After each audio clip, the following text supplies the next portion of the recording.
Gracias. Che, bueno, en los años 50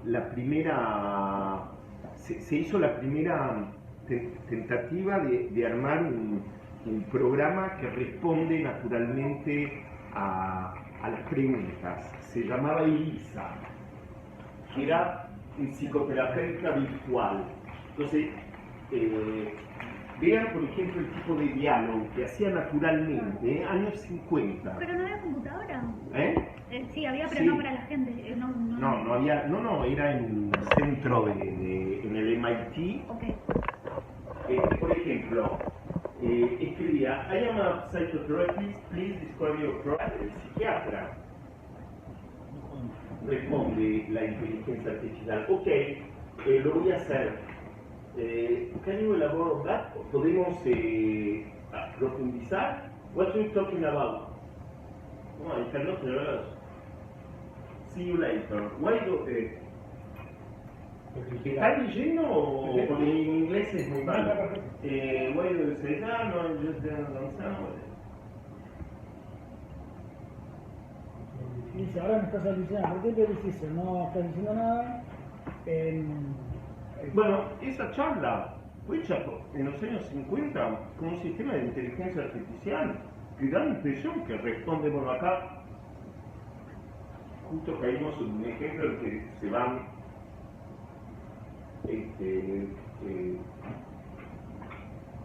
se entra en una especie de bucle de diálogo medio raro, pero imitar un diálogo es una cosa que se hace desde hace mucho, porque con tener una base de datos con mucho tipo de preguntas-respuestas, del momento que se vuelve estadístico, es como lo que hablamos el otro día de la traducción de libros, del momento que tenemos en memoria millones y millones de libros escritos, sus traducciones y todo eso, se puede al nivel estadístico simplemente calcular y dar la impresión que se responde bien.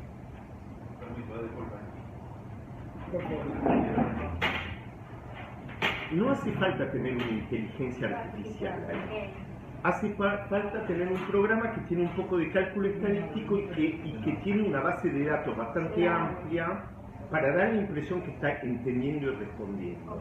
Sobre todo, el tema... hace falta donde... Perdón. A través de lo de tirar la bola y cacharla sobre una estadística o... Sobre todo es el tema de los sistemas expertos, eso. En una temática como la astrología o cualquier cosa, las preguntas, todo eso se parece siempre mucho, y las respuestas, me hubiese gustado encontrar otro diálogo de Elisa de los años, fue en los años 60, y realmente daba la impresión, y es un boot conversacional, es el primer boot, es el chatbot, claro. Es el chatbot. Lo que podemos poner acá quizás en otro es un diálogo también lo que hicieron es un diálogo entre dos chatbots. Sí. Agarran, ponen un chatbot, otro chatbot y los hacen dialogar, y se van creando cosas muy impresionantes también. Es impresionante, pero es un tema de estadística y no de claro, de inteligencia artificial, entendí totalmente. A ver, chatbot, difusión. A ver si caemos acá. A ver, video. Nos vamos a quedar algunas regalitas. Pero que vamos a comer, que vamos a ver cómo. Va a dar un servicio que vamos a dar. Lo nuestro es la hotelería. Bueno, miren esto. Conversaciones, bueno, es de 2011. Veamos lo que da. No sé lo que vale, pero...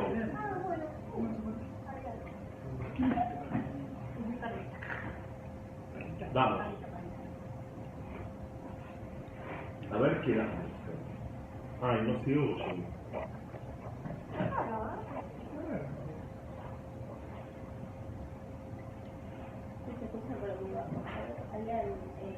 No, al máximo. Gracias. ¿Cuál? No lo veo por acá.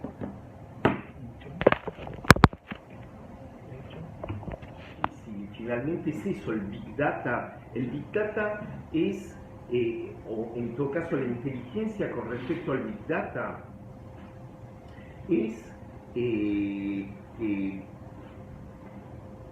tener suficiente conocimiento de los datos, pese a toda una intuición de los datos, de lo que contienen, de lo que se puede extraer de los datos. Entonces, de alguna manera, tener que zambullirse en los datos. Uno no puede tener una idea de Big Data sin tener un conocimiento mínimo de lo que contienen los datos. Tener esa intuición y hacer una hipótesis y ver después, filtrando los datos, si esa hipótesis funciona o no. Eso es el laburo de inteligencia. ¿Te puedo dar un ejemplo? Sí. No, dale, yo después quiero añadir algo de lo de... Yo, por ejemplo, estoy trabajando con un cliente en el cual tiene X años en el mercado y se dedica a otorgar préstamos. Entonces, el gran tema que vos tenés son dos problemas. Uno es cuánto vas a vender y la otra pregunta es en qué nivel de mora, qué cantidad de gente es la que te va a dejar de pagar. Toma el compromiso de no pagar. Entonces, si vos tenés que la información estructurada, está todo de años, Claro. casi 20, 30 años. Pero si no filtras la buena, Claro, entonces el tema es cómo tenés un sistema de Big Data y un algoritmo de Machine Learning, de inteligencia artificial, que te permita a vos, en base a toda esa historia, predecir en qué momento esa persona te va a dejar de pagar. Y cuál es el scoring que le haces vos para decir, ¿le doy o no le doy? O sea, no sé si está bien lo que te estoy interpretando. Como esta información. sí, pero ahí utilizar la inteligencia artificial porque ¿Es necesaria ahí? Porque hay una porque ¿cómo relación. podés anticipar cuando alguien va a dejar de pagarte, dado estadísticas? Eso, Por comportamiento. Por encima lo- tenés lo sexo, podés- tenés regiones, tenés localidad, montos que pediste, y en un momento entras en situación de pago, en un momento pagás. Mirá, a ver, acá hay varias etapas a nivel de negocio de cómo funciona esto, ¿no? Como en todos los negocios, lo tenés. Después voy a volver al ejemplo de lo que decía Sergio. Perdón, por ahí, no sé No, si... está perfecto, No, no. me viene bárbaro para contar esto, pero ¿cuál es el negocio del Big Data?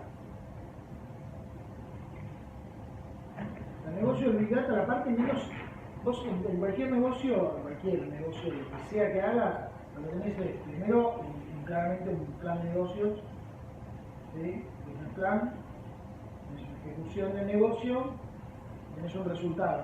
En lo posible, ese resultado es una monetización del negocio. Y después volvés a tener una retroalimentación de ese negocio. ¿Correcto? La parte más ineficiente de Big Data, ¿cuál es? Ineficiente en términos de costos si vos sos una empresa. Sostener los datos. Para chupar los datos hoy es fácil, relativamente fácil. El almacenamiento que vos... Claro, chupar los datos es fácil. Almacenar los datos Y la parte clara. es complejo. ¿Dónde se almacenan los datos? En silos. ¿Esos silos qué son? Servidores. ¿Esos servidores dónde están? En Islandia, en el mar, Román decía dónde están los servidores. En Islandia ahora hay un debate parlamentario de basta de silos servidores. ¿Por qué Islandia? Porque tiene muy buena energía, muy barata, porque es energía eólica, sobre todo energía hace térmica, frío. qué sé yo, y además hace mucho frío. Pero ahora en un debate parlamentario en Islandia dicen basta de estos servidores porque digamos, lo contaminan, etcétera, etcétera, etcétera. Entonces ahora están empezando a tirarlos en containers especiales al fondo del mar. En el fondo del mar del norte, en el mar, sabiendo que el mar ártico, porque el los problema es servidores les encanta el agua.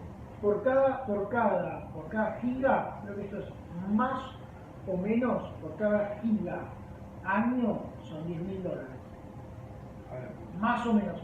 Hay muchas cifras distintas de lo que cuesta sostener un servidor. Empecé a hacer números de cuánto un giga por año te cuesta 10 lucas verde. Si vos sos Google, sos Facebook, eso no te significa tanta plata. Pero es plata que no estás usando en nada. Y todas las empresas, ninguna de estas son bomberos voluntarios. ¿sí?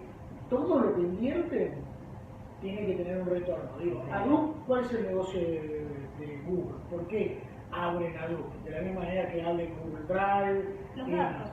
Los datos pueden pasar, entonces se ponen 10 científicos en la Universidad de SEM a analizar variables macroeconómicas de los últimos 20 años, las cargan en Hadoop, está bárbaro porque obtienen conclusiones como obtenía el científico del MIT que nos mostró su casa y todo lo otro, pero a Google toda esa data le sirve para X, Y, Z para vender, para monetizar, para vender, para alimentar sus algoritmos, para comprender a su cliente, para lo que sea, a Google esa data le sirve. Hay un axioma en negocios de tecnología que es cuando vos consumidor no estás pagando por el servicio, el producto sos vos. ¿Sí?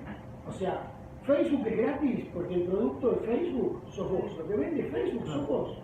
Lo que vende Google sos vos. Y el tema con Google es que Google es distinto porque Google se autovende tus datos. No necesita regoleárselos a cualquiera. ¿Sí? Entonces, volviendo a esto de este plan de negocios, esta ejecución del negocio, la parte más insalubre en términos de negocio, la parte de menor dinero, es almacenar el dato. Por lo tanto, ¿qué hay que hacer con esos datos? Que además todos los años, ahí estaba chequeando el informe de IBM, se generan casi, creo que son 15 exabytes de información por año. Ahora, muchos de esos exabytes son información, si fíjate por ahí está en IBM, o si lo googleas por IBM, cuánta información, entonces el informe más exacto es IBM. No, era para saber. Exabytes, sí, son 15 exabytes, una cosa por el estilo por año. Ahora, mucha de esa data no sirve para nada. Patricio Cavalli hoy salió de su casa, tomó el tren, usó la sube, vino, tomó el 130, vino a Usema, se encontró con Román, volvió para acá. Toda esa data no le sirve de nada. ¿De qué le sirve saber que hago eso todos los martes a la noche de acá al 4 de diciembre? Absolutamente de nada. ¿Sí? Le tienen que encontrar un uso a esa información. Entonces, de esos, vamos a decir que son 25 exabytes, el 50% no le sirve para nada. Pero lo tienen que mantener. Entonces, ¿qué haces cuando lo tenés que mantener? Tenés que encontrar la forma de encontrarle uso. Tenés que encontrar la forma de qué? De monetizarlos. Bueno, ¿cómo se ejecuta ese plan? Es muy simple. Lo primero que se hace es avisos. El gran negocio que sostiene la humanidad, el motor de la economía y del capitalismo, la publicidad. Por eso te aparece publicidad por donde sea que vayas en Google. Por eso ahora te va a aparecer muy pronto publicidad en WhatsApp, ¿sí? En tu estado te va a aparecer publicidad. Por eso YouTube, que era uno de los productos más innovadores de la historia de la humanidad, ahora resulta que te pone bumper ads, que estás viendo un videíto, y te corta con un video de Rappi. No te avisa y te aparece de Rappi. Entonces, que no tiene un carajo que ver con lo que vos decís, ¿sí? Con lo que vos estás viendo. Yo estoy haciendo un videíto, proyecto de diseño que incluye algo que me enseñaron en Japón sobre los bomberos de Japón. Esto es otro mostrar. Es algo relativo al diseño, cómo se emiten mensajes y demás. Entonces vi varios videos, porque 20 videos también de bomberos japoneses. ¿Quién me aparece? La publicidad de Rappi mandándome comida japonesa. Y yo no estoy buscando sushi. Claro. Pero ve que hay ideograma japonés, Japón, habla de Japón, ¡pum! Me manda la publicidad de Rappi. Lo último que quiero es, ¿sí?, publicidad de Rappi vendiéndome sushi. Pero ellos están intentando monetizar ese dato que tienen de mí, sirviéndome publicidad. Y además con bumper ads que te cortan, pero es lo que se les ocurrió. Ese es el primer negocio. El segundo negocio es la venta, que es lo que hizo Facebook y que es lo que casi los destroza, que se la van vendiendo tus datos y es lo que sabemos, que es la crítica, es lo que sabemos. Después está todo lo que no nos enteramos y lo que nos vamos a enterar o lo que andás a ver que nos enteramos. Dentro de esta venta de los datos está este tipo de procesos que contaba Sergio. Las empresas de datos, las AI Analytics Firms o AI, ¿sí? Son datos que analizan, son empresas, firmas, que analizan tus datos, se ponen de intermediarios entre nosotros, que andamos todo el día así, y felices y contentos generando datos, mandando WhatsApp, fotos, voy chequeando Google, Facebook, TikTok, Tencent, lo que se te ocurra, generamos muchísimo, todo eso son 25 exabytes de información. De vuelta vamos a chequear que sea ¿okay? Esa información alguien se la puede vender al banco. Vamos a poner, por ejemplo, el HSBC. Claro. Ahora, si vos al HSBC le tirás los 25 exabytes, es tirarle un camión con acoplado, mandarle el grano carga, ¿viste? No le sirve de nada. Claro. ¿De qué sirve? De absolutamente nada. ¿Pero qué hacen estas empresas? Toman la información, te la destilan, por lo que vos necesitas, y la utilizan no solo para analizar el pasado, que es lo que mostraba el señor del MIT, sino para predecir el futuro. Claro. Predecir el futuro es el gran negocio. Este es el big. ¿Vieron la matriz de BCG? ¿Todos están familiarizados con la matriz de BCG? Bueno, ¿no? No importa, por eso estamos acá. La matriz de BCG es una matriz de una empresa que se llama Boston Consulting Group, que es una empresa de negocios que definió hace muchos años una matriz que tiene una incógnita, una estrella, un perro, ¿sí? Y una vaca lechera. Esto es una vaca para mí. No sé por qué, creo que me sale una vaca. Entonces, una empresa, ¿eh? ¿En serio? Sí, es una vaca. No, el escrito. No, de verdad, sí, es una empresa que además, esta es asesor de BCG. Sí, por eso me llama la atención. Sí, pero tienen una capacidad de síntesis Pero, fabulosa, por eso asesoran a las empresas a las que asesoran. Y en el directorio, vos contratás al BCG Group y se sienta con vos a lo mejor Barack Obama, o se sienta el CEO de Google, o se sienta el tipo que inventó iCloud, o Andy Rubin, que inventó el iOS, digamos, ¿sí? Entonces, en esta matriz vos tenés un producto perro que no funciona, así que tenés que liquidar, pero a lo mejor no lo puedes liquidar, pero está por ahí, ¿sí? Pero que es que te hace perder plata. La incógnita que realmente no sabes lo que va a pasar, podría funcionar, podría no funcionar, pero creemos que puede funcionar. La vaca lechera, el típico ejemplo es la botellita de Coca-Cola de 1 litro, ella vende, callera, vamos para adelante. Las universidades son primero, segundo, tercer año. Chicos, chicos, vaca lechera. Para la UCEMA, Programa Ejecutivo de Inteligencia Artificial, incógnita. Vamos a tratar de que sea en algún momento una estrella, que no sea un perro, y algún día puede ser una vaca lechera, que ya funciona. ¿Estrella cuál es? La estrella es cuando es un producto rockstar. Ok. Por ejemplo, el iPhone en 2007, 8 y 9. ¿Sí? Ahora el iPhone ya para Apple es una vaca lechera, ya lo saca. Le da plata, lo modifican un poquito, la gente paga cada vez más plata por iteraciones menores, perfecta, la vaca lechera perfecta. Estrella no es solo plata, sino más cosas. Puede ser, hay muchos valores económicos, además del monetario, el valor perceptual, el valor simbólico, Que importa la marca, o sea, sí, en todo sentido, ¿ok? El iPad perdió plata, Amazon es una empresa que pierde plata en ese sentido. Financieramente es un perro, Sí. ¿sí? Ahora, es una estrella en un montón de sentidos, simbólicamente, económicamente, ¿sí? Sí. También hay que hacerlo esto en términos estratosféricos a nivel país. Como estaba mostrando Baidu y estaba mostrando Tencent, detrás de eso hay una iniciativa china, detrás de eso el gobierno de China, que esos son sus flagships, son sus iniciativas estratégicas, son formas en las que los países se presentan. Argentina tiene los suyos, digo, a Dios gracias, te pueden gustar o no, pero Mercado Libre es una de las estrategias, es un producto que para Argentina es estratégico. Mercado Libre, Despegar, Global, son empresas que para a nivel país son estratégicas, ¿sí? Y está buenísimo, por suerte. Entonces, ¿qué hacen estas IAF? Hay 1000 formas de escribirla. Procesan la información para que no le llegue al gerente de sistemas o al gerente de marketing o al gerente comercial una catarata de Niágara, del Iguazú, las 4 gargantas del Iguazú, ¿sí? De información y no sepa qué hacer. La van procesando. El gran negocio, el negocio estrella, de vuelta es predecir el futuro. ¿Cómo predecís el futuro? A partir de comportamientos pasados y suposiciones presentes. Por ejemplo, una empresa que dice Sergio, Banco HSBC o los bancos que sea, no tiene solución. El banco Pirulito, ¿ok? Vamos. Dice que tengo que entregar créditos. Muy bien, ¿dónde los voy a entregar? Bueno, Capital y GBA, ok. ¿Qué está pasando en Capital y GBA? Por eso la información que tengo. Tomo la base de datos de agua. está lleno de morosos de patentes de auto. Bueno, yo sé que Capital Federal es una zona de riesgo. ¿Sí? O, no sé, Campana, estoy poniendo ejemplos. ¿Sí? Campana. En Campana cerraron 3 shopping centers y cerró la fábrica de Siderca, el abajo del país, el último bastión económico de nuestro país. ¿Sí? Cerró Siderca en Campana. Bueno, Campana no va a ser naturalmente un lugar para que el HSBC vaya a dar créditos.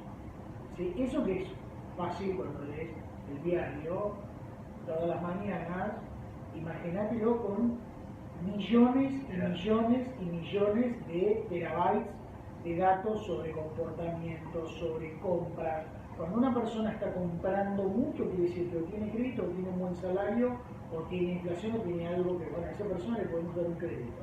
Ese análisis crediticio es fácil de hacer cuando tenés 100.000 clientes. Ahora, cuando vos querés tener 10 millones de clientes, como deben tener en Galicia, o el Banco Santander, o el HSBC, como tenés como el HSBC, regiones, donde dividís el mundo en grandes o pequeñas regiones. Sí, América Latina es una región, pero EMEA, que es Europa, Middle East y África, que geográfica y culturalmente no tienen nada que ver con sí, pero sí son regiones económicas que las han unido. ¿Qué haces con toda esa cantidad de información? Tenés ahí casi 1.000 millones de personas. ¿Sí? ¿Qué haces con China? Tenés 1.200 millones de personas. ¿Cómo haces para manejar esos datos? Tenés que empezar a filtrar. Al filtrar esos datos empiezan a hacer un análisis que se llama análisis predictivo. ¿Sí? Esto lo usan, por ejemplo, las cadenas de comida rápida. Esto lo vamos a ver cuando veamos ya, aterricemos el tema del marketing. Pero cadenas de comida rápida. Tienen el mapa de capital, acá, Río de la acá, Gran Buenos Aires. Ok, ¿cuántos McDonald's hay? 1, 2, 3, 10. Muy bien. ¿Cómo es el índice de velocidad de tarjeta de crédito? ¿Cómo son los índices de compras en el Cyber Monday? ¿Cómo son los índices de natalidad de cada uno de esos lugares? Empiezan a cruzar datos, ¿sí? Y empiezan a saber localidad por localidad, local por local, lugar por lugar, lo que se puede necesitar o no. Por ejemplo, la tasa de natalidad en Pilar, Moreno y Santos Lugares levantó un 22% por X, Y, Z motivos. ¿Sí? Bueno, ya sabemos que ahí va, dentro de un año o dos, va a haber muchísimas más cajitas felices vendidas que cajitas felices no vendidas. Estoy poniendo grandes y brutales y torpes ejemplos. ¿Sí? Eso es lo que está pasando, eso es lo que hacen las cadenas. ¿Saben? McDonald's esto lo hacen todo el tiempo. ¿Qué producto está bajando el consumo? Cajitas felices en los locales de Palermo. Ok, levantamos los productos para adolescentes. ¿Sí? Bueno, ¿cómo los levantamos? Banners. Y te empiezan a servir banners en Facebook, en Instagram. Entonces empiezan a darte banners con promociones, promos, de descuento. Uno tras otro, tras otro. Todo eso es data que obtuvieron de algún lado, que procesaron y con la que reaccionaron lo más rápido posible. ¿Sí? Para estas empresas, este es el gran negocio, y para los tenedores como Google, que tienen este es el gran negocio. Procesar y actualizar rápidamente la información, lo más rápido posible. Los supermercados hacen lo mismo. Producto que no tiene buena rotación, producto que necesitan sacarlo del local, del coto, lo más rápido posible. Bueno, entonces, coto Ciudadela, no se está vendiendo el atún. Bueno, listo, vamos a hacer promoción de atún. La promoción de atún, y esto lo están haciendo los algoritmos en Alibaba, después de traer los ejemplos, la hace directamente el algoritmo. No es muy difícil bajar el precio, poner promoción y que tu Facebook te aparezca coto Ciudadela, 23% de descuento en atún. Vamos corriendo a comprarlo. Es muy simple de hacer. El tema es que tenés que tener la data y la cuestión es poner los datos en movimiento. Creo que la intermediación no la hace Google o... El negocio de Google es tener los datos, conseguir los datos no filtrar, y no filtrarte los datos. ¿no? Depende de vos quién seas. Si voy yo, por la puerta, me mandan a jugar pelotero. ¿No? Si vos sos el HSBC, es probable que te atiendan. Tiene buen servicio de cliente. Pero digo, ¿Sí? no Sí, tienen filtran. muy buen servicio, hacen una parte de la filtración. Después están las empresas de Ahí analítica. hay un negocio. Sí, pero ellos están en otro negocio. Google está en el negocio de la escalabilidad y la masividad. Ah, No necesariamente está en el negocio del análisis, pues si no, ellos te proveen de la información. te dan también los útiles para hacer Te dan la data y te dan los pero un útiles. poco sí, con Sí, tres, una parte sí, claro. Una parte sí. No pero, para terceros. pero está lleno de empresas que lo que están haciendo es esto, lo que se llama poner hot data, o sea, poner la data, calentarla y ponerla en movimiento. La data fría, estacionada en los servidores no sirve. Otro debate es por cuántos años guardamos la información de las personas. Por ahora, ¿Cuántos años Google va a guardar? por ahora, música, toda mi data. estamos guardando todo. Por ahora estamos guardando todo. 2005. Somos Ahora un cada vez planeta. es más problemático. Claro. Dentro de 100 años llega a venir una nave extraterrestre y va a pensar que este es el planeta de los mágicos. Con toda naturalidad podría decir, che, la cantidad de datos, que la especie dominante es ustedes. ¿Sí? La mayoría acá son códigos binarios. ¿Cuántos años va a guardar Google mi data? Mis fotos, las fotos que saqué, en algún momento o la revolean y te la sacan, o no les sirve, o algo pasó, lo mismo que uno. ¿Sí? Pues ese es el gran negocio, decir el futuro y poner los datos en movimiento. ¿Sí? Pero uno no guarda los datos porque sí, pero sí los guarda. ¿Entendés? Como recuerdos, cosas, de alguna forma. Bueno, lo que quiero decir es que les conviene guardar, poner todo lo que se pueda. Porque Todavía no se sabe. Hoy por hoy el gran negocio es guardar tus datos, seguro. Hoy por hoy, tener. Lo que están Vamos tratando, a ver lo que qué es lo están que tratando de decide hacer es hacer sistemas que guardan datos sin consumir electricidad, ahí está. que son memorias moleculares, cosas así, pero estamos muy lejos. Y además hay riesgos muy fuertes. Y hay esto de la data. Bueno, esto lo vamos a ver después en profundidad.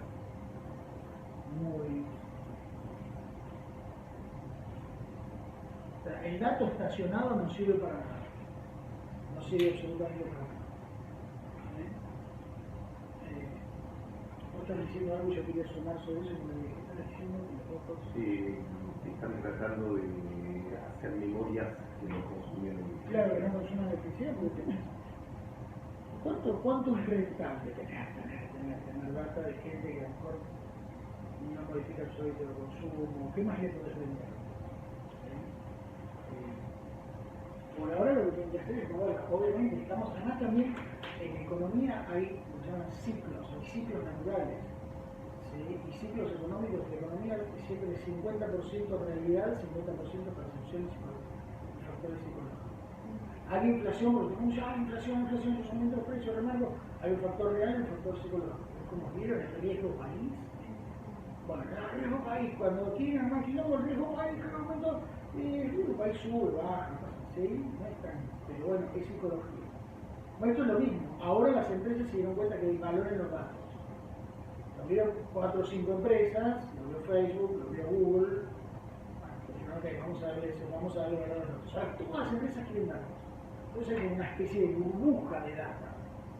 Una burbuja inmobiliaria, como burbujas de todo tipo, ¿sí? Y en algún momento esa burbuja baja. En algún momento la burbuja tiene que descender. Porque ya es económicamente inviable y que nos quede clarísimo que acá no hay calidad. Cero calidad. El MIT, si querés la UCEMA no, porque es una universidad que también es una empresa. ¿Sí? Lugares de centros de investigación, donde trabaja Román, etc. Pero si no, Google tiene un bottom line, tiene un directorio, tiene accionistas. Y el día que eso no sea negocio, muchachos, bueno, por favor, no soñemos con un mundo donde Google nos va a guardar todas nuestras fotos indefinidamente. Lo que vos decías de la memoria que nosotros tenemos, es cierto. Porque vos dijiste no guardamos. Seguramente que no tenemos Sí. que guardar, pero hay una forma de decir. Por eso. No, guardamos en nuestra mente, en nuestras emociones, pero también este es un aparato de millones de años transformado en una quilla de barco, así, además tapizada con teflón. El cerebro humano está preparado para detectar algunas cosas y esquivar y evitar otras. Porque si no, lo que seríamos. Por eso además que nos encantan estos dispositivos y aplicaciones tipo Day One, que son diarios y que hacen journaling, como puedes anotar hoy estuve con Romana en la UCEMA, lo puedes anotar, hoy me sentí bien, nos encanta todo esto de la bitácora personal, el diario íntimo que vos anotás, porque eso te permite, es una cuestión psicológica, te permite exogenizar cosas que no querés tener en tu objeto. Porque además no podés y si no te dejan, como decía Gabriela hoy, controlar mentalmente. ¿sí? Si vos te pones a hacer el ejercicio al final del día, te sentás, cerrás los ojos, respirás tranquilo, no es un ejercicio de meditación, y recorres tu día, prácticamente recordás todo tu día.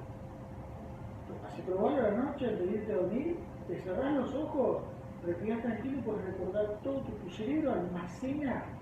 Pero después lo vas tirando y vas revoleando, y hay una cosa que es buenísima en psicología, que es la memoria, se llama la memoria translúcida. A medida que pasan los años, los recuerdos son buenísimos. De hecho, hay un artista, que es japonés, que trabaja solo. Los recuerdos son translúcidos, entonces los recuerdos son como radiografías, esto es psicología. Vos tenés, recordás a un niño, en otro recuerdo hay un árbol, en otro recuerdo hay una vaca. ¿Ven? En algún momento de tu vida, ese recuerdo es probable que haya un niño que ordenó una vaca bajo un árbol.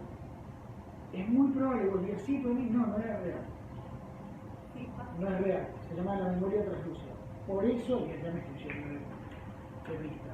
Y esto cuando ocurre un incidente, alguien afana, acá yo escribí a la policía y lo hace declarar en el momento, porque inmediatamente que empiezan a pasar el tiempo, tu memoria no solo empieza a perder detalles, sino que empieza a mezclar.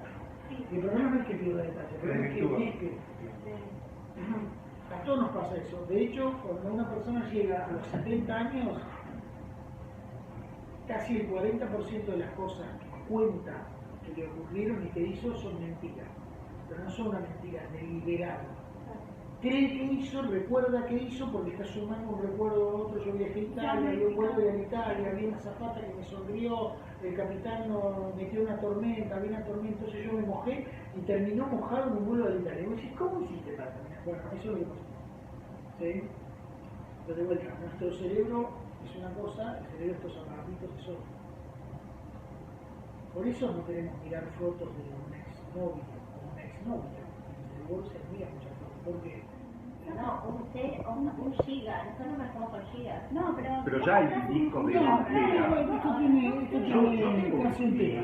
Mi computadora tiene entera. Porque es un cargador de... Me equivoqué, la que tengo en la mochila que es muy parecida. Eso, 15 teras, ¿no? Es un cargador. No es nada, no es nada. Es decir, la biblioteca, 15 teras son, digamos, 15.000. Capaz que en documentos de Word... Toda la biblioteca del Congreso de donde Estados Unidos giga. solo tiene 15 terabytes. En información, gigabyte. Para nosotros 15.000 es gigabytes. muchísimo. O sea, ¿Un gigabyte?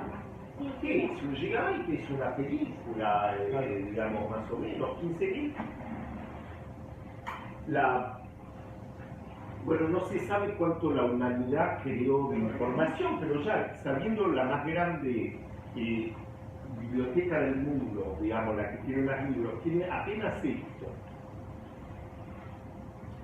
Es decir, y entonces 200 terabytes son como la cantidad de información que esta persona grabó y todo eso, son como, ¿cuántos son? 14, 15 bibliotecas del Congreso. Todo eso es muy gratis, se volvió muy fácil, todo eso es casi gratis. Lo importante es empezar a ver las escalas en las que estamos. ¿Esto conocen? ¿Ya lo han visto esto? Sí. ¿Saben? Digamos, esto me parece que 2016, bueno, más o menos, cada minuto es muy conocido esto, Cada minuto esto es 2017, a ver, veamos. Cada minuto 452.000 tweets. 4,1 millón de videos mirados cada minuto. Cada minuto 70.000 horas miradas en Netflix. Cada minuto 3,5 millones de búsquedas en Google. Eso es más o menos lo que producimos ahora. Acá hay otra, por ejemplo, cada minuto 4 millones de likes. Cada minuto 694 pasajeros de Uber. Cada minuto los utilizadores mandan 300 horas de video en YouTube. No sé si dan cuenta cómo se infla la memoria de la humanidad, y eso desde el 2005 más o menos. Lo interesante de Galileo que vimos es, por ejemplo, por ese tema, que podemos utilizar eso como una metáfora de lo que nos está pasando a nivel de la humanidad. Desde 2005 tenemos todo esto, pero no solo todo esto, tenemos también las experiencias, por ejemplo, científicas de telescopios que observan miles y miles de galaxias, que todas esas informaciones van a la web también. Tenemos captores, muchos captores, muchos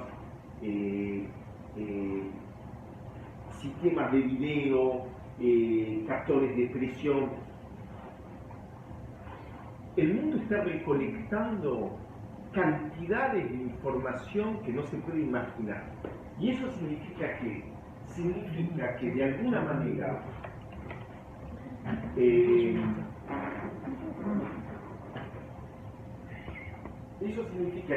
manera podemos hoy volver al pasado con los datos, podemos en cualquier momento, por ejemplo, ir a ver lo que hacía Pato. Pato se quedó encerrado en la puerta cortafuego antiincendio y casi el activo de arma de incendio.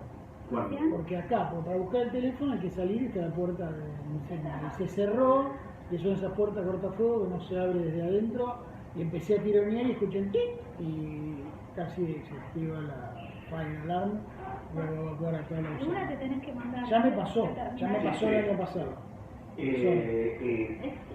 Tenemos grabado toda la información desde 2000, es decir, ya 13 años de información. Podríamos volver, por ejemplo, por un tema de un accidente. Es casi posible pasarse una video, de alguna manera, como armó este señor, una video del pasado, porque tenemos todas las informaciones. Eso es muy fuerte lo que pasó. Ustedes saben lo que es una metadata, porque, por ejemplo, cuando mandan un tweet, el tweet son 280 caracteres hoy. Bueno, 280 caracteres para nosotros. Esto es un tweet en metadata. En metadata significa más allá de lo que escribimos en el tweet. Por ejemplo, en un tweet tenemos la identidad del que lo manda, tenemos la fecha de creación de la cuenta, tenemos el lenguaje utilizado por el que manda tweet. Ustedes sabían que cuando mandan un tweet tienen toda esta información que transita con el tweet que mandan y que permite realmente casi saber quiénes son. Es decir, mucha información, el lugar donde está de donde manda la persona. Román, ¿esa información es no estructurada? Esta información es... Porque, ¿cómo se leería como para sacar parámetros? Sí, esta información no es estructurada, pero es estructurada... No es un Excel. Según, digamos, la estructura que le dio Twitter, pero es estructurada. Okay. Todos los tweets vienen con el mismo tipo de estructura. Okay. Bueno, acá hay más de 280 caracteres. Las metadata ocupan mucho espacio y ustedes saben que a través de esto se puede casi remontar, y eso son investigaciones que se hacen en ingeniería inversa, se llama, remontar casi a la identidad de la persona con todo esto. Bueno, toda esa información que generamos, sigamos viendo, hoy día el tiempo pasado por una persona en internet son 8 horas 51 por día. Comunicando por medias sociales, 3 horas 23, es una media de toda la humanidad esto,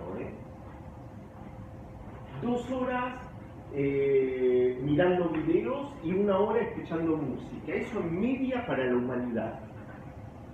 Imagínense la cantidad de data. Hoy día la población es de 7,5 mil millones. Ya más de la mitad está conectado a Internet. Imaginen la cantidad de metadata que genera esa.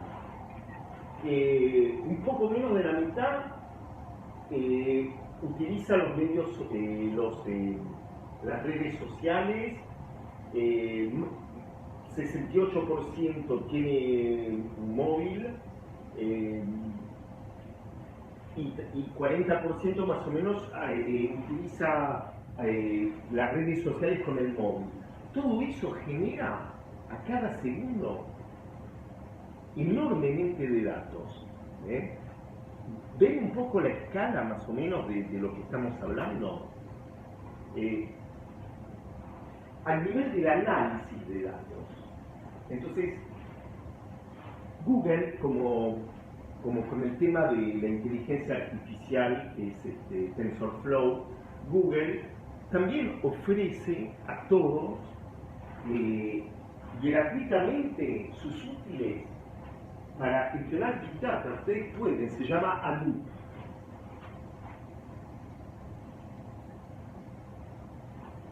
Es como el TensorFlow, pero de Big Data. Hadoop. Vamos a ir a Hadoop. Es lo mismo que TensorFlow, pero es efectivamente para Big Data. Hadoop.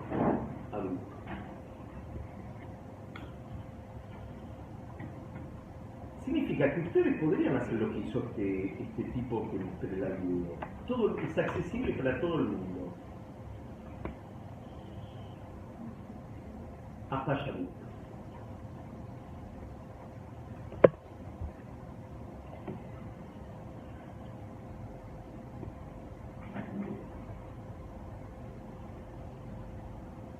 Bueno, acá estamos. Y con esto podemos hacer Big Data. Es gratis. Es gratis siempre con la misma condición. Es gratis porque Google sabe que vamos a inyectar nuestras datas para analizar y que de alguna manera ellos se van a beneficiar de esto.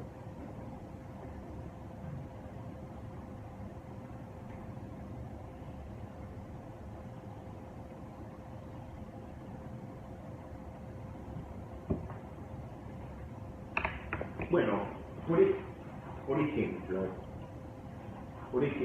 en 2013,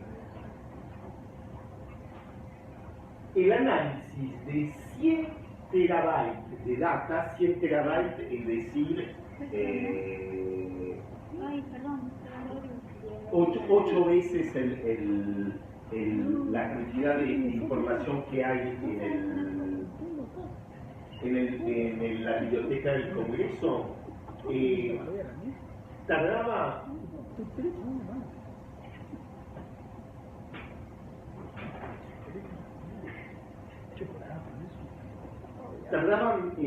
4.200 segundos para procesar todo eso. Hoy día, para procesar la cantidad de información, ¿procesar qué significa? Significa hacer más o menos lo que hizo el tipo, es decir, filtrar,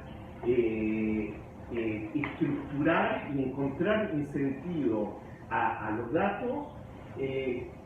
Para 100 terabytes, con 98 segundos, se puede ya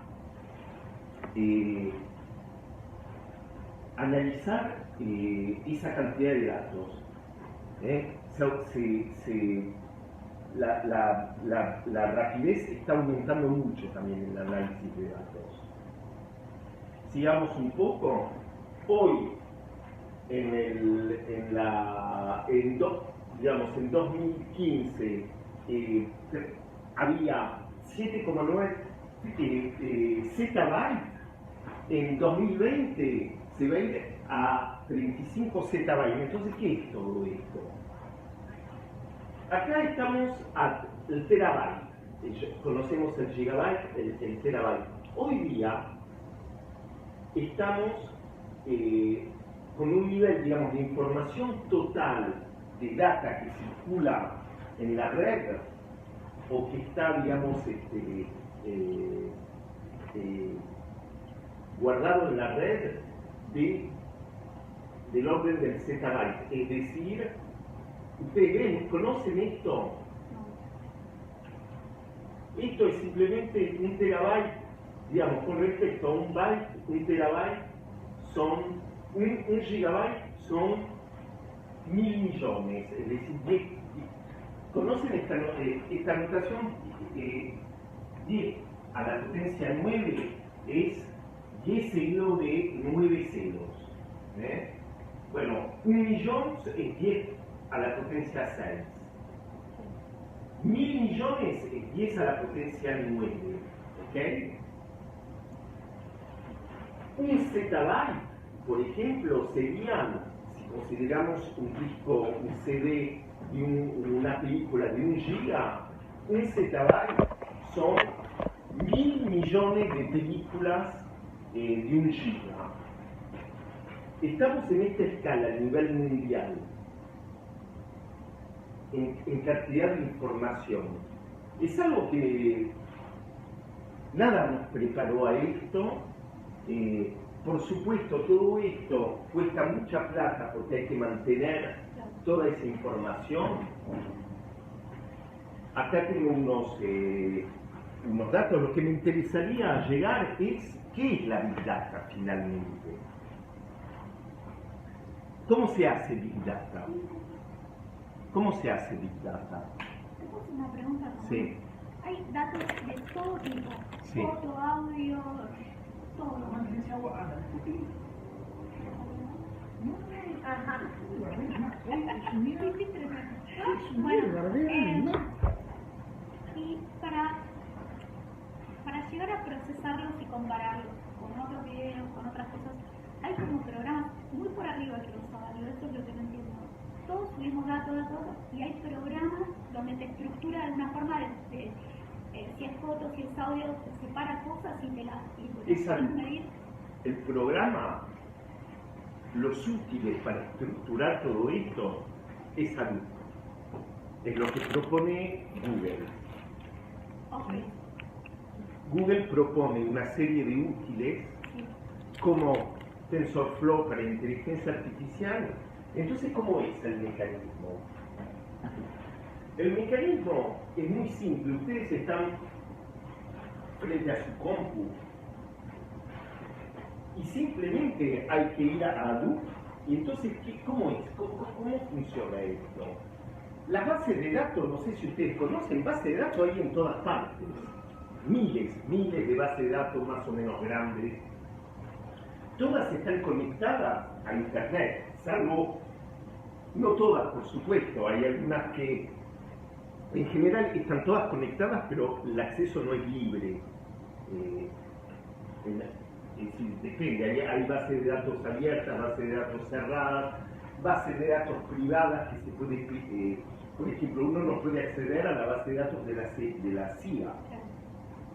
En general, bases de datos gratis, de ciencia, universitarias, todo eso, o bases de datos pagas, como la base de datos de Twitter, la base de datos de Google, base de datos de cualquier empresa que puede abrirla, vender y todo eso. Simplemente salud es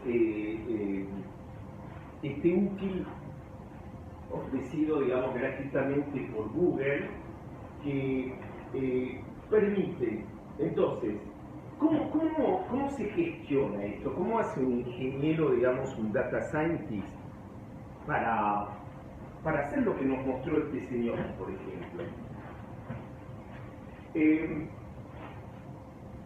Simplemente a partir de la computadora se pasa por Hadoop y se hace un pedido de datos. Lo que es importante en el Big Data es que hay que tener una idea de lo que uno busca. Es como se vio en este video, en que los datos no les van a decir nada, no dicen nada. Hay que tener una idea. Por ejemplo, este señor se puso a filmar, pero tenía la idea, por ejemplo, de aislar las palabras o los caminos. El tema es tener una idea. Eso. Bueno. ¿Qué más? No, no, No, hacemos un homenaje. Quede grabado que te va a hacer. no, lo voy a verificar. Si perdemos alumnos, no quiero. Sí. La idea de un data scientist es la inteligencia de la Big Data. Es el momento en que uno va a buscar los datos. Es decir, no sirve para nada tener datos, tener una idea de lo que uno quiere hacer. Entonces, ¿cómo funciona? Uno va a través de Hadoop y tiene acceso a la base de datos y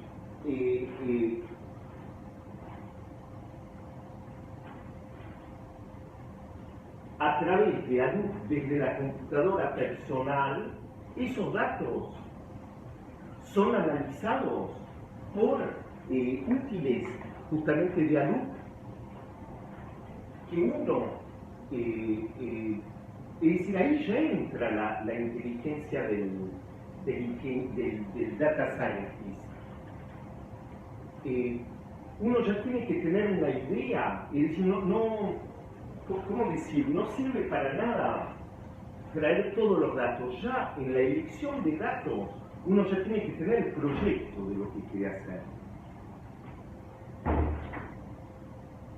Todo esto se hace ¿dónde? Todo esto está totalmente diseminado en la red y son computadoras de Google que repatrian los datos, computadoras diferentes, pueden haber miles de computadoras que paralelamente, y es eso Hadoop es una programación de computadoras en paralelo que van a filtrar los datos. Entonces, el trabajo del data scientist es primero saber dónde ir a buscar los datos, qué tipo de datos. Después, por supuesto, los diferentes datos tienen diferentes formas, por ejemplo, videos, formularios, libros. Ahí el trabajo del data scientist es ya estructurar para que todos los datos sean coherentes y compatibles. Román, yo puedo usar esa herramienta, pero la herramienta guarda mis datos para hacer conexiones para otra persona. Sí, sí, todo esto, cuando yo me conecto a Hadoop, estoy en los servers de Google. Sí. Bueno, ahí yo puedo traer datos. Me arreglo con una compañía y compro datos, entonces esos datos van a las máquinas de Google. Okay. Entonces Google ahí se sirve de sus... utiliza y se guarda esos datos. Ahí el data scientist no solo ya tuvo que hacer una elección de qué base de datos, qué es lo que me interesa, qué base de datos necesito, cuál, dónde, todo eso, Después, el segundo elemento es estructurar los datos, es decir, hacerlos compatibles. Eso también es un trabajo del data scientist a través de sus computadores de útil ad hoc.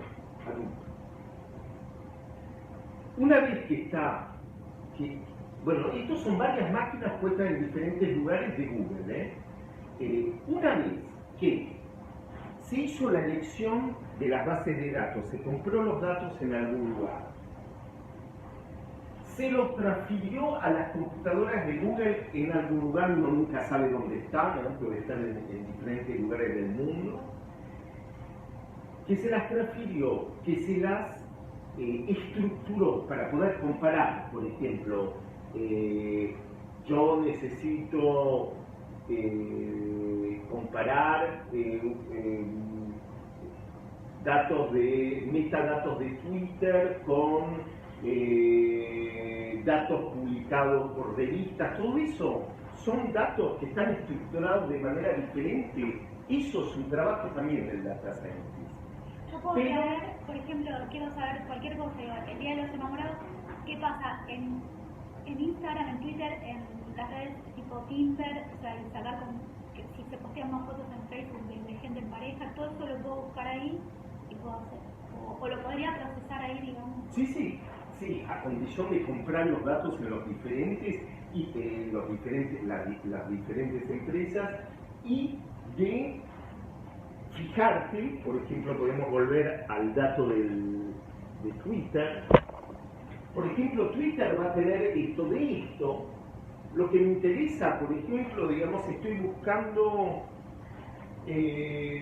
a través de Twitter, estoy buscando, no sé, toda la gente que vive en tal región del mundo. Entonces yo sé que en Twitter este bloque es el que contiene el dato de dónde aparece, pero al lado de eso en Instagram, por ejemplo, las metadatas las metadatas, digamos, de las fotos de Instagram y todo eso, lo van a tener en otro lugar.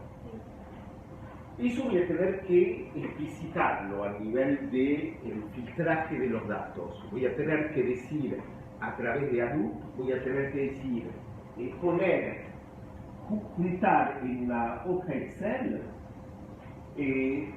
los números que están en todos los tweets que están situados en tal lugar, ponerlos acá, que son, digamos, las localizaciones. Pero si busco también los datos de Instagram, voy a hacer, y que quiero poner acá también, porque ahí sí estoy armando una base, digamos, una columna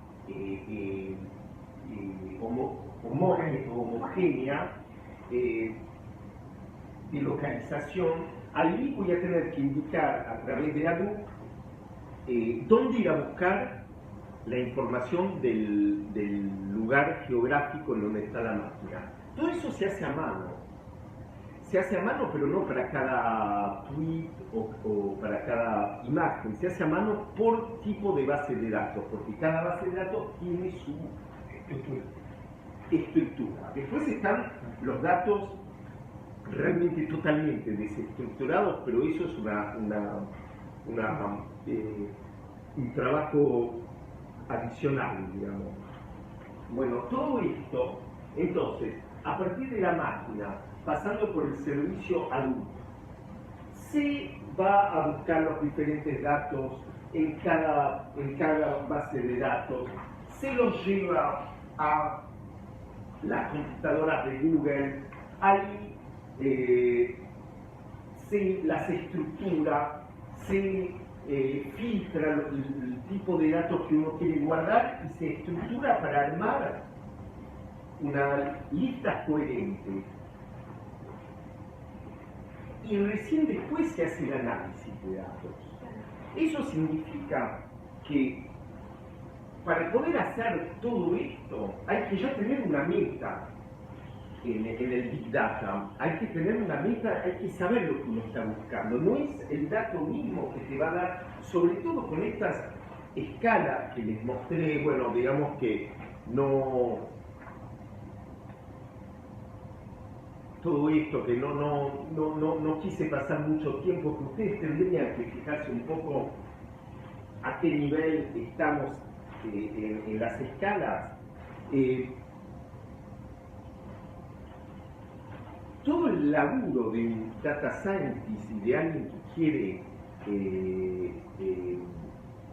hacer big data no es tanto, bueno, toda esta parte efectivamente es técnica, es muy técnica, pero eso un ingeniero, alguien que sabe hacerlo, lo puede hacer. El tema es saber qué hacer con los datos.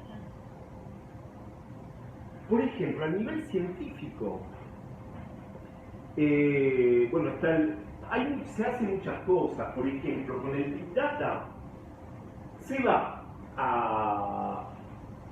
simplemente se va a PubMed, ahí donde decía, donde están más o menos todos los resultados estructurados de cierta manera, ahí, pero con la estructura que tiene esa base de datos. Se va, se puede obtener miles, por ejemplo, acá hay un ejemplo de laburo sobre problemas cerebrales, digamos, ¿cómo se dice? Lesiones cerebrales o más bien enfermedades, digamos, ¿cómo se dice? Problemas cerebrales ligados a deficiencias de ciertos genes, todo eso. Acá, por ejemplo, en este trabajo lo que se buscó es entre 3,5 millones de artículos científicos, todos los datos para tratar de encontrar entre diferentes deficiencias cerebrales y tratamientos que se hizo, puede ser epilepsia por un lado, puede ser afasia por otro lado, con diferentes tratamientos tratar de encontrar para un nuevo tipo de lesión cerebral un tratamiento de patología cerebral, un nuevo tipo de tratamiento, cruzando los datos, dándose cuenta que, por ejemplo, esta nueva patología tiene algunos elementos que se parecen a lo que pasa en la epilepsia, otros elementos que se parecen a lo que pasa en la afasia, cruzando todos esos datos, encontrar una manera de poder tratar esta nueva enfermedad inspirándose de elementos de tratamiento de cada otra enfermedad con los puntos comunes. No sé si soy claro en lo que estoy diciendo. Sí, perfecto. En los puntos comunes. Pero, ¿qué son? 3,5 millones de artículos científicos publicados. Nadie, ningún humano puede compulsar eso y encontrar lo que hace el Big Data a partir de, digamos, una idea y una inteligencia humana, es recortar todos esos datos para ir, digamos, encontrando finalmente los puntos comunes que tienen todos estos estudios, pero que nadie se dio cuenta, porque cada estudio fue hecho por otra persona, en otro país, pero en esos estudios aparecen datos que, por ejemplo, pueden repetirse, mismo si la investigación era diferente, se pueden repetir. Por ejemplo, uno se da cuenta que utilizando tal droga, en un estudio utilizando tal droga para tal enfermedad hubo tal resultado.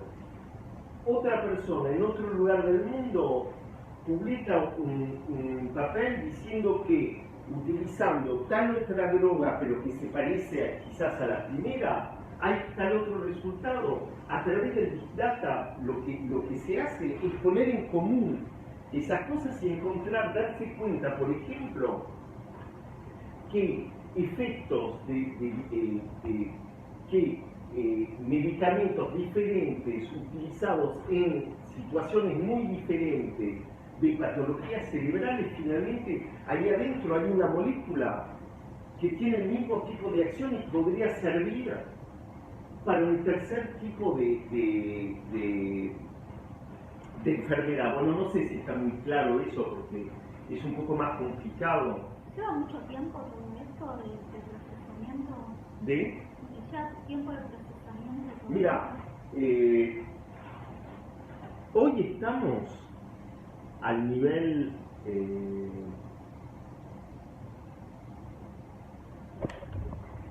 hoy para procesar 100 terabytes de datos, 100 terabytes de datos, a ver, vendría a ser, bueno, 7 veces la cantidad de información de los libros, digamos, del Congreso americano, de la librería del Congreso americano, son 1 minuto y medio más o menos. 1 minuto y medio para procesar, desde el momento que está la idea, hay varias cosas, está la idea... Para cruzar, de ese momento 1 minuto... Sí, claro. Sí. Pero antes, ¿qué tiene que pasar antes? Antes hay, por supuesto, que tener la idea. Sí. Después, encontrar las buenas bases de datos, donde ir a buscar los temas. Tercero,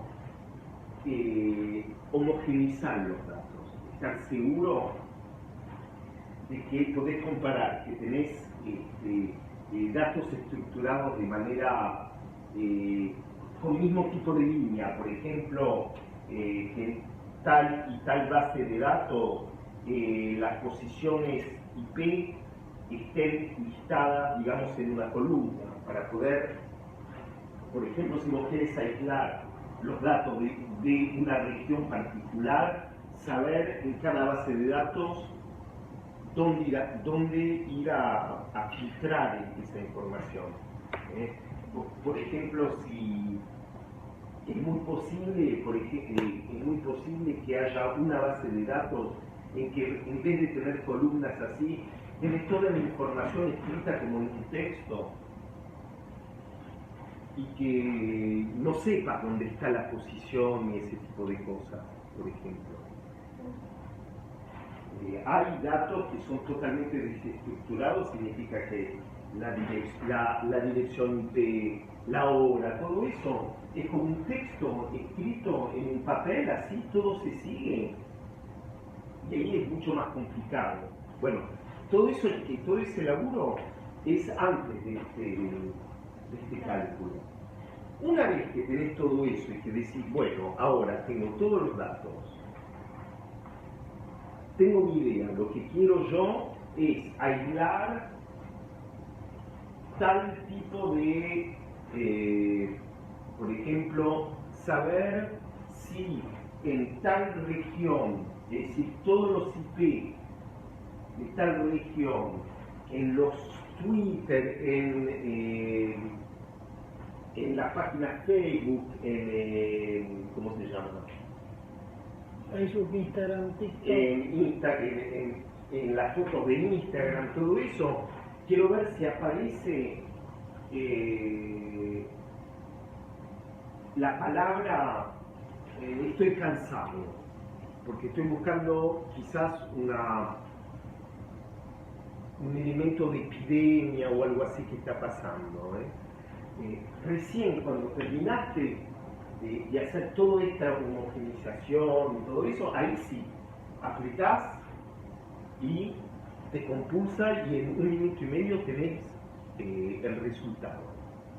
Que el resultado es, puede ser una visualización, bueno, después está el tema de la visualización, pero ahí el resultado es darte, aislarte, filtrarte esos datos exactos que estás buscando. Phil Sad. Bueno, entonces él tiene una biblioteca, claro, más o menos grande, en que Phil está en ciertas frases, en ciertas preguntas, y son diccionarios, lo que tienen son diccionarios de preguntas-respuestas, tipo. Ahora, lo que tiene Lo que tiene bueno la estadística es que puede agarrar dos palabras, ir a buscar dos entradas donde está y hacer una mezcla también. Estadísticamente, por ejemplo, si hay una respuesta a dar para el tema feeling y el tema sad, puede mezclar también y recomponer una frase. Eso lo habíamos visto un poco con el tema de las imágenes comentadas por Google. Les mostré la semana pasada cómo Google ahora tiene una inteligencia artificial que reconoce imágenes y arma un descriptivo de las imágenes. La parte de armado de descriptivo de las imágenes no hace falta mucha inteligencia artificial, hace falta un cálculo estadístico para, digamos, encontrar en este diccionario enorme que tienen, en que está todo más o menos dicho, sobre todo si es un terapeuta, un site de astrología, o si es ingeniero aeronáutico, todo lo que es sistema experto. En los años 80 se llegó al máximo de eso y anda bastante bien. Cuando estamos, el gran tema de la inteligencia artificial es cuando estamos en un marco estricto, muy bien delimitado, por ejemplo, arquitectura, o ingeniería, o astrología, o psicología, lo que sea, se puede hacer funcionar muy bien esos sistemas expertos. Porque finalmente, y eso es verdad, los seres humanos, sobre todo en ciertas profesiones, cuando el marco es cerrado, siempre más o menos es lo mismo lo que pasa, son esquemas que se repiten, ¿de acuerdo? Así que no hay que dejarse impresionar por esas cosas. Claro. No, yo quería identificar, no es que me impresiona, pero me quería identificar que era Big Data, inteligencia artificial, es un programa que trabaja un poquito. ¿No trataste de investigar detrás de lo que había? No, primero lo puse a prueba, yo quería ver, buscando el error donde, entonces por eso preguntaba de diferentes maneras, diferentes, acá, desde el iPad, de la notebook, para ver si por el IP, o sea, como que buscaba eso, de que se confundiera en algún momento, o ver si copiaba y pegaba y era algo, buscaba como el engaño, o sea, digo... Pero hay que ver que todos estos sistemas son testeados yo me por imaginé por gente, claro, que buscan a eso, meter. claro, sí. Bueno, es lo que pasó con la inteligencia Tay de Microsoft, que la cerraron porque ahí sí, pero... Bueno, ok, bueno, mandamos los Big Data, vayamos a Big Data. Ahora, cuando hay temas así, que ustedes ven cosas así, está bueno que lo traigan acá y que investiguen un poco y que lo veamos juntos, porque eso después nos puede ayudar a ver un poco más en detalle lo que utilizan. Bueno, Big Data, entonces, ¿qué es Big Data? ¿Qué es Big Data? ¿Quién habla con Big Data acá? ¿Quién habla de Big Data? Yo lo que entiendo que Big Data es un conjunto de información estructurada y no estructurada. Claro. ¿Qué es información estructurada y destructurada? No estructurada serían imágenes, planillas de Excel, o sea, información que no está... Está categorizada. Claro, está claramente en una base de datos. O analizada.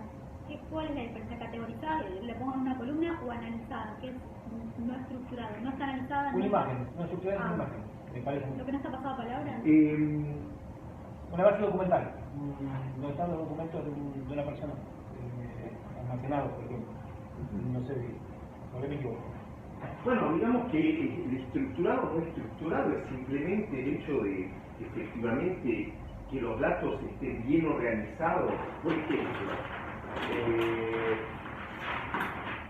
que los datos estén bien organizados en una planilla tipo Excel, efectivamente, estructurado con, digamos, las cifras escritas todas de cierta manera, que haya, por ejemplo, que todos los datos de esta columna sean coherentes, por ejemplo, que no haya cifras, palabras.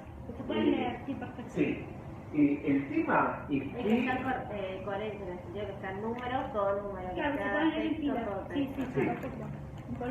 Bueno, es verdad que, por ejemplo, no siempre los datos son estructurados y, sobre todo, por ejemplo, Twitter, por un lado, pero también una base de datos donde están guardados los artículos científicos sobre el cáncer en PubMed. PubMed es una base de datos donde están guardados más o menos todos los resultados de estudios. Cada base de datos que se la armó de una manera diferente con los datos. Es decir, hay unos que utilizan, no sé, para decir acá que ponen nombre de autor, en PubMed está autor, tema, resultados, data. En Twitter aparece tiene su estructura diferente. Cada base de datos es diferente. Finalmente, una base de datos no es algo que nació así naturalmente. Cada base de datos fue construida por alguien. Y fue construida con razones, digamos, propio a la utilización que se les pensaba dar. Lo que pasa es que apareció la web y se empezaron a comunicar todos esos datos. Y es un gran problema eso de la estructura, porque ¿cómo se puede analizar, por ejemplo, una persona los datos de una persona que comunica por Twitter, que también utiliza Messenger y todo eso, si las bases de datos son diferentes? Claro. Bueno, el Big Data justamente es el hecho de haber logrado compatibilizar, con ciertos útiles, haber logrado compatibilizar todos los datos. Es como, yo diría, como alguien que llega con una canasta llena de frutas, otro que trae una valija con ropa, otro que trae su bicicleta. Todas esas cosas no se comparan, las frutas, la valija, la bicicleta. De alguna manera, el Big Data es la ciencia que permite homogeneizar todo eso, es decir, y utilizar todos esos datos, hacerlos compatibles. Bueno, yo por ejemplo, a mí me gustaría hacerles ver una pequeña video que dura quizás 15 minutos, que es un ejemplo casero de Big Data, para que empiecen a ver lo que es la Big Data.